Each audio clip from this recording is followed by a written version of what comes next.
So the Samurai Remnant collab is right around the corner, and I was pretty on the money with a lot of my predictions last year. So I want to get in on the ground floor with my prediction for what Tamamo Aria is going to look like before she even drops, because I think I cooked up something insanely good, but also very reasonable. If they want to make this a 4-star or 5-star gacha unit, it's reasonable enough and people would summon for them.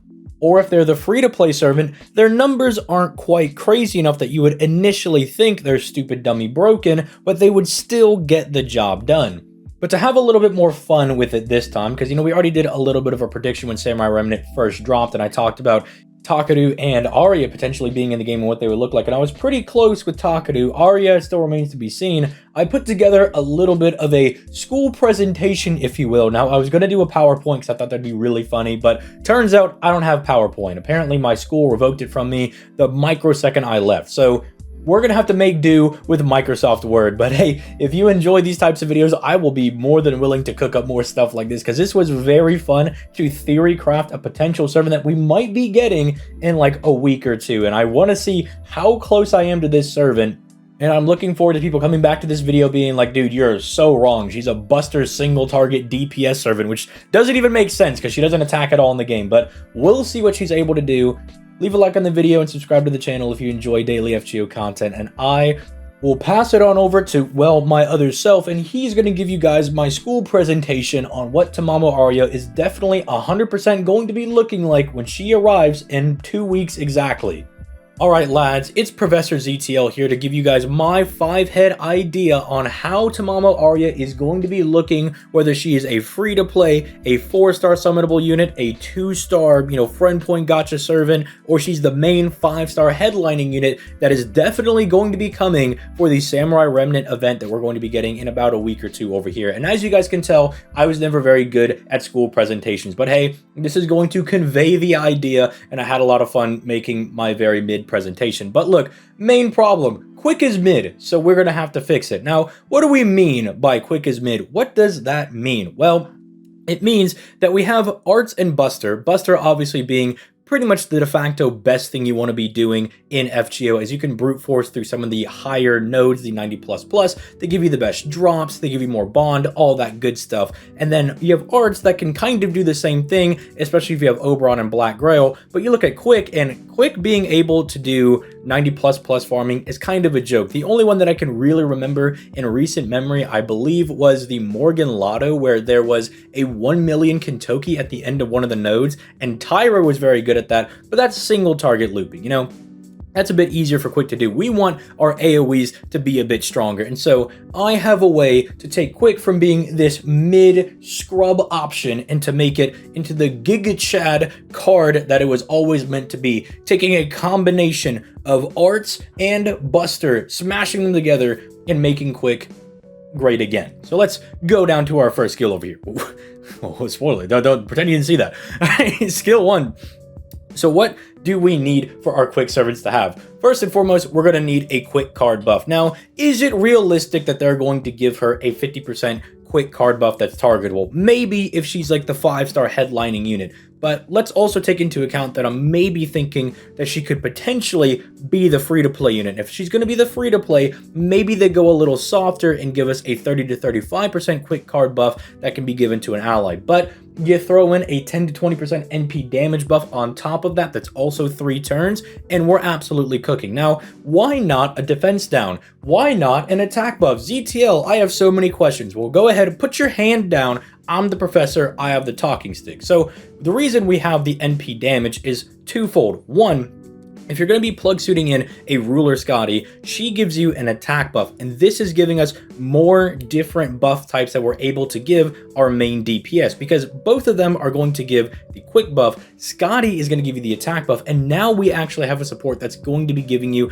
that NP damage, as not a whole lot of supports actually do that. You look at Castoria, it's mainly card buff and attack. Koyanskaya, it's power mod and buster buff. And then you look at, Merlin, even some of the older guys, it's attack and card buff.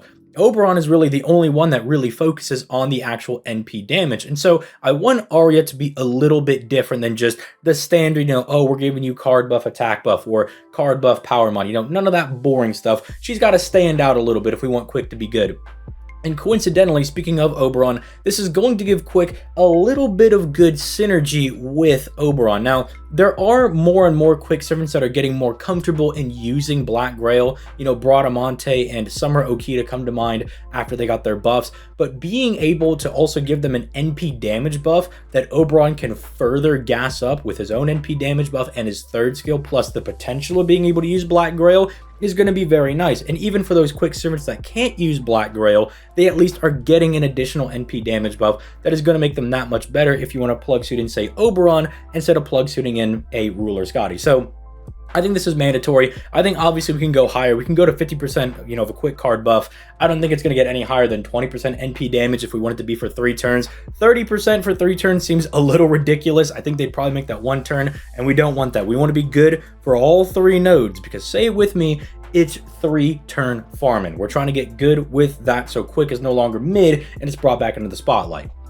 Now down to skill number 2. Let's just pretend we didn't see this the first time. Now, this was one that I was having a little bit of a hard decision on what they would put on this skill. Because first and foremost, I think at the very least, it needs to be a targetable 30% battery. And you may be saying, ZTL, Professor, that is way too low. Why is this not 50%? Well, calm yourself down. We're going to get to the other 20%. Don't worry. Remember, we got to sell this to Lasengel as an idea that it doesn't look too broken on paper, but in practice, it'd be pretty strong. So a targetable 30% battery that also gives you, say, 30 to 50% crit damage if they want to be very generous, right? That general crit damage, I think, would be the nice glue that kind of brings together the Scotty and the Ruler Scotty, as normal caster Scotty really wants you to be doing quick crits.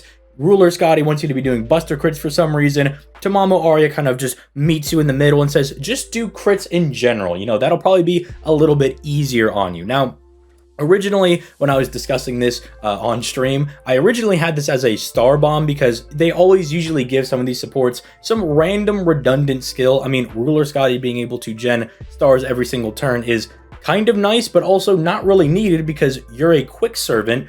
You're probably going to be genning those stars anyway, but I imagine that's if you want to use her as a like buster crit support and give them stars, I suppose, if you're a real weirdo like that. But no, we can't waste our spaces on Tamamo Aria because I'm not shocking these skills full of powerful effects. I'm giving them very limited, stronger effects, so we don't have any of these random, you know, bozo skills flying around that we don't really need. And I think this will be nice. You know, it'll set her apart from the Scotty and the Ruler Scotty, and she's still giving them that 30% battery. And that's very good. And it doesn't look as broken as a targetable 50% battery. But here's where we get them. We have skill 3 over here. 20% battery for the entire party. Very nice. And here is the absolute winner. A targetable 2-turn skill cooldown, i.e. Koyenskaya's skill 1. Now think about this. This was an idea that I had as soon as Koyenskaya hit the NA version of the game. I was speculating, could you do quick farming using Koyenskaya and looping, you know, your batteries? And the question was not really, because, you know, looping the battery is good, but you still need the quick buffs to kind of actually loop. But then, you know, the idea kind of dawned on me. People really want a Castoria that is quick to try to fix quick. But what if the solution was actually a Koyenskaya that was quick? Because think about it like this. Quick struggles a little bit more to loop than, say, the arts cards do. So what if, instead of trying to make them loop better, we just said, here you go, take your 50% battery back, you know, and you might actually be able to loop, which might not be a problem because, say, for Buster, you need all the batteries because you're not really looping, you're hard getting your NP back. But quick, even if you loop, say, 50% of your NP back, 70%, even if you only have a 30% battery, you could still get that battery back. And even potentially in the same way that Buster Servants do, you might be able to stack your quick buffs, your NP gain buffs, your very strong, say like your Dante's attack buff, being able to get that back for the final node. That might be really helpful, right? If you're able to do stuff like that along those lines, I think that actually might bring quick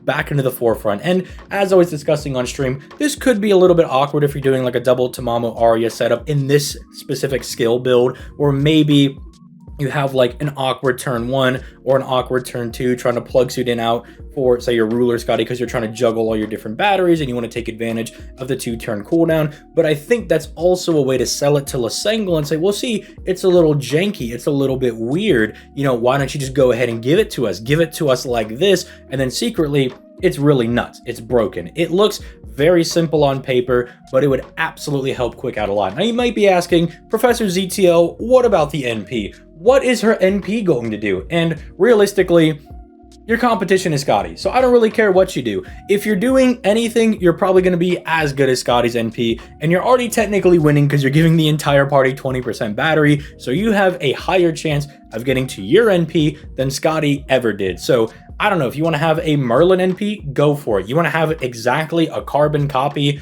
of Caster Scotty's NP, go ahead. You'll probably fire it more frequently than she will, right?